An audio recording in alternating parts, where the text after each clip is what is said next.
yang mengisi kajian kita pada ba'da subuh ini adalah Bapak Tengku Ustadz Irwan Usman SPDI. Kepada Ustadz kami persilakan.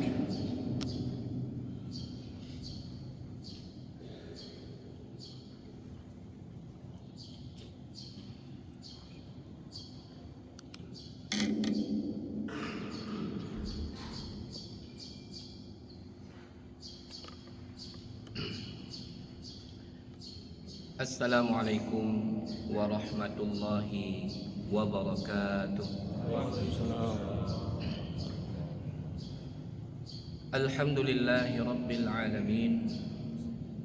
Wassalatu wassalamu ala asyrafil anbiya'i wal mursalin wa ala alihi wa sahbihi ajma'in, amma ba'd. Alhamdulillah, puji dan syukur kita panjatkan kehadirat Allah Subhanahu wa taala atas segala nikmat dan karunia yang Allah berikan kepada kita. Salawat dan salam kita sanjung sajikan keharibaan Nabi besar Muhammad sallallahu alaihi wasallam, keluarga dan para sahabatnya. Hadirin dan hadirat yang dimuliakan Allah, sambil meniatkan i'tikaf di rumah Allah yang agung ini, mari kita dengarkan sejenak nasihat yang mudah-mudahan insya-Allah menjadi manfaat bagi kita semuanya, khususnya bagi kami yang membicarakannya. Hadirin dan hadirat yang dimuliakan Allah, 10 hari lagi sebelum hari pencoblosan, 10 hari lagi sebelum pesta demokrasi terbesar di negeri terbanyak penduduk muslimnya di dunia, 14 Februari 2024, hari ini 4 Februari 2024. Kalau kita dengarkan di luar sana, di negeri-negeri yang bukan Islam, ada perilaku korupsi, suap menyuap dan yang semisalnya, mungkin kita tidak heran. Tetapi jika di negeri terbesar kaum musliminnya, di negeri yang dibimbing dengan Al-Quran dan Sunnah Nabinya, di negeri yang para ulamanya tersebar ke seluruh penjuru negerinya, maka praktek korupsi dalam bentuk suap menyuap, sogok menyogok tidak pantas terjadi. Ini poin pertama. Karena sudah sering diingatkan oleh para ulama kita, para penceramah kita, guru-guru kita, tengku-tengku kita tentang hal ini. Tetapi yang kita saksikan di depan mata kita, hari-hari berlalu dan semakin dekat dengan hari pencoblosannya, semakin marah, semakin kuat yang namanya suap menyuap, sogok menyogok. Sogok menyogok yang merupakan bagian dari korupsi tidak hanya lagi dilakukan di kalangan pejabat, elit dan sebagainya di atas sana, tetapi sudah mewabah sampai ke tingkat yang paling rendah dari rakyat negeri kita ini. Maka oleh karena itu kami ingatkan kaum muslimin, insyaallah pada hari ini dengan 3 hadis Nabi yang berhubungan dengan suap menyuap, sogok menyogok, riswah, uang pelicin, amplop gratifikasi, money politik. Istilahnya boleh berbeda-beda, tapi tujuannya sama. Termasuk sekarang ada istilahnya sedekah siasah, sedekah politik.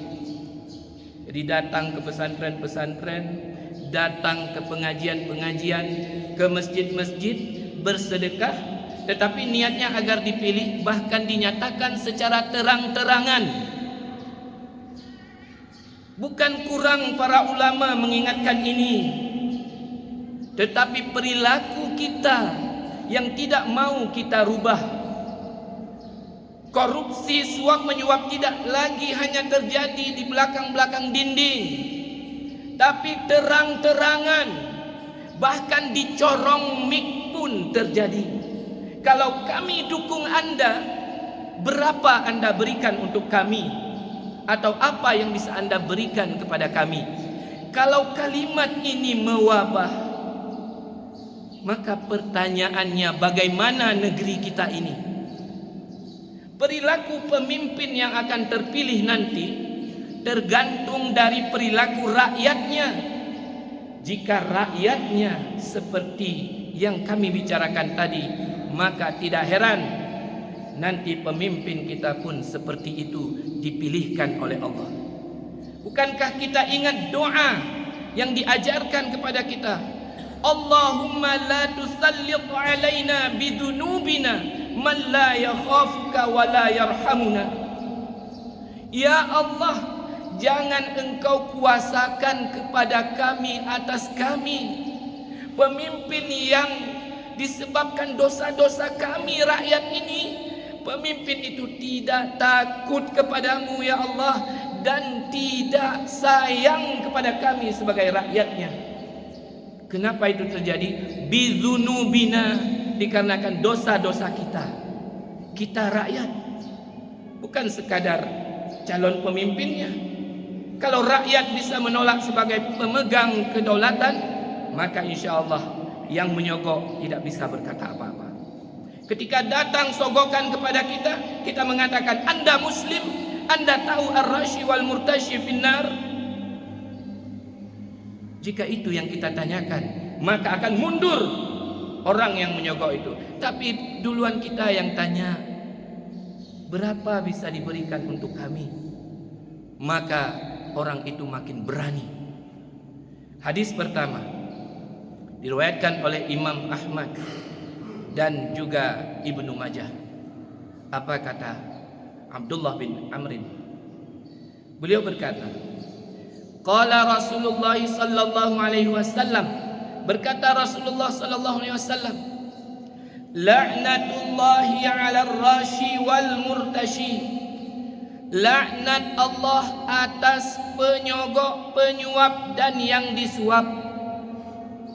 Ini satu hadis. Laknat Allah atas penyuap dan yang disuap. Jadi tidak dibedakan oleh Allah. Penyuapnya dilaknat, yang terima suap dilaknat. Ini yang pertama. Yang kedua, hadis kedua, sama juga dari Abdullah bin Amr, diriwayatkan oleh Imam Ahmad, juga Abu Daud, At-Tirmidzi dan Ibnu Hibban. Apa kata Rasulullah? La'ana Rasulullah sallallahu alaihi wasallam ar-rashi wal murtashi. Rasulullah sallallahu alaihi wasallam melaknat penyogok atau penyuap dan yang disuap. Sudah dua. Laknat Allah turun dan laknat Rasul diberikan kepada penyuap dan yang disuap.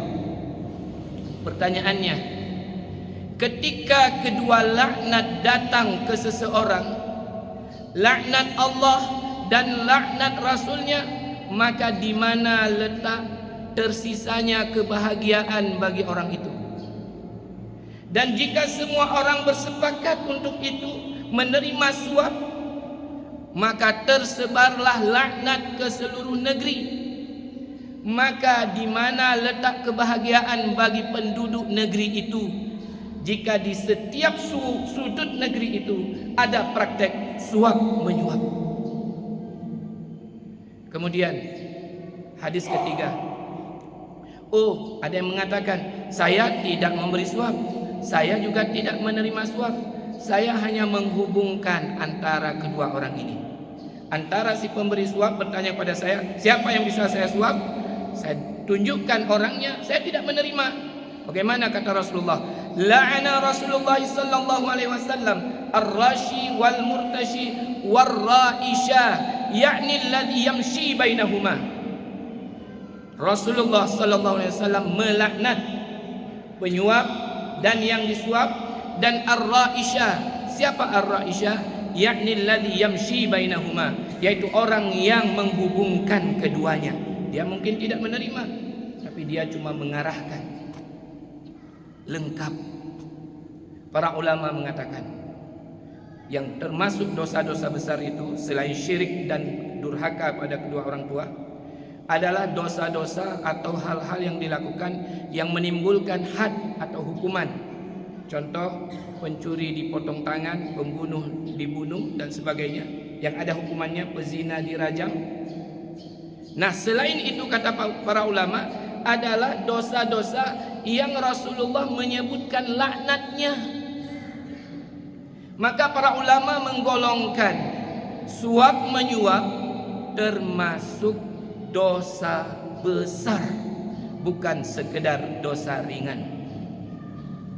Kemudian kaum muslimin, ada yang mengatakan, oh saya tidak menyuap, saya cuma kasih hadiah atau sedekah tadi. Ada hadis lain dari Imam Ahmad juga. Rasulullah menyebutkan, hadayal ummali ghululun, hadiah bagi pekerja atau seseorang yang mengurus suatu perkara yang menentukan termasuk ghulul. Ghulul itu adalah khianat. Jadi memberikan hadiah kepada seseorang yang di tangannya keputusan diberikan. Dalam hal ini dijelaskan pejabat yang memutuskan perkara, satu. Yang kedua, hakim yang memutuskan perkara, dua. Dan yang ketiga, pekerja yang berhubungan dengan itu. Nah, sekarang kita berdalih, kami rakyat biasa, bukan pejabat, bukan hakim, bukan pekerja. Kami tidak memiliki kekuasaan. Tetapi perlu kita ingat bahwa dalam sistem demokrasi, kedaulatan ada di tangan rakyat, dan rakyat memberikan mandat ke seseorang untuk dipilih dan dijadikan wakilnya, dipilih untuk dijadikan pemimpinnya. Berarti kekuasaan penentu ada di tangan kita rakyat. Maka jika ada yang memberikan hadiah kepada kita, termasuk ke dalam golongan ghulul, karena hadiah itu menentukan pilihan. Sebaiknya kita terima programnya, program dari calon-calon yang ada, bukan hadiahnya yang kita tanyakan. Terakhir, ada hal yang menarik yang disampaikan oleh Khatib Am PBNU di laman NU online, bisa dilihat nanti, tahun 2014. Sudah lama, bukan perkara kemarin.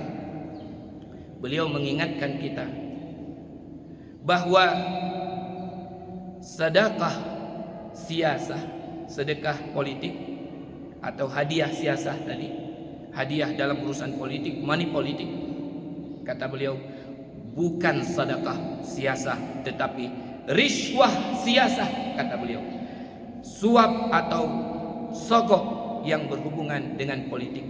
Dan ini berlaku atasnya, kata beliau, hadis ar-rashi wal murtashi finnar, penyogok dan yang disogok berada di dalam neraka. Oleh karena itu kaum muslimin dan muslimat yang dirahmati Allah, sebagaimana yang kami sampaikan di awal tadi, negeri kita adalah negeri terbesar kaum musliminnya. Jangan kita mempermalu diri sendiri sehingga suap menyuap bisa masuk ke masjid-masjid, ke pengajian-pengajian, ke pesantren-pesantren. Allah mengingatkan di surah Al-Maidah bahwa para ulamanya, para tokohnya, para cerdik pandainya harus mengingatkan kaum muslimin semuanya, rakyat semuanya, bahwa perilaku ini adalah diharamkan oleh Allah. Mencegah kemungkaran harus kita lakukan, walaupun hanya dengan sebuah penolakan dari hati kita. Itulah selemah-lemahnya iman. Kalau bisa kita bersuara, suarakanlah agar kemaksiatan tidak merajalela di negeri kita ini. Dan kalaupun sudah disampaikan oleh penceramah-penceramah yang lain, tidak ada masalah, kita ulang-ulang kembali agar kita ingat dan agar kita tidak tergelincir di sana. Karena dalam pandangan kami masih banyak sekali praktek itu terjadi di negeri ini. Mudah-mudahan Allah lindungkan kita dari dosa besar itu, dan Allah selamatkan keluarga kita, karena Rasulullah mengatakan tidak layak, lebih kurang tidak layak secuil daging yang tumbuh dari harta yang haram untuk masuk ke dalam surga Allah. Artinya daging itu harus dibakar dulu di neraka. Selesaikan dulu pembersihannya, baru boleh masuk ke dalam surga. Sungguh sangat menyakitkan hati ketika di dunia ini kita sudah beribadah dengan sungguh-sungguh, tapi ada secuil daging haram yang tumbuh di tubuh kita gara-gara riswah tadi, akhirnya menghalangi kita untuk masuk surga dan harus dibersihkan terlebih dahulu. Apalagi jika nanti masuk ke dalam syahadatuz zur, yaitu kesaksian palsu ketika memilih, ini lebih membahayakan lagi. Wallahu a'lam bishawab. Mudah-mudahan bermanfaat, dan jika ada kata-kata kami yang menyinggung perasaan, mohon diperbanyak maaf. Subhanakallahumma wa bihamdika asyhadu an la ilaha illa anta astaghfiruka wa atubu ilaik. Assalamualaikum warahmatullahi wabarakatuh.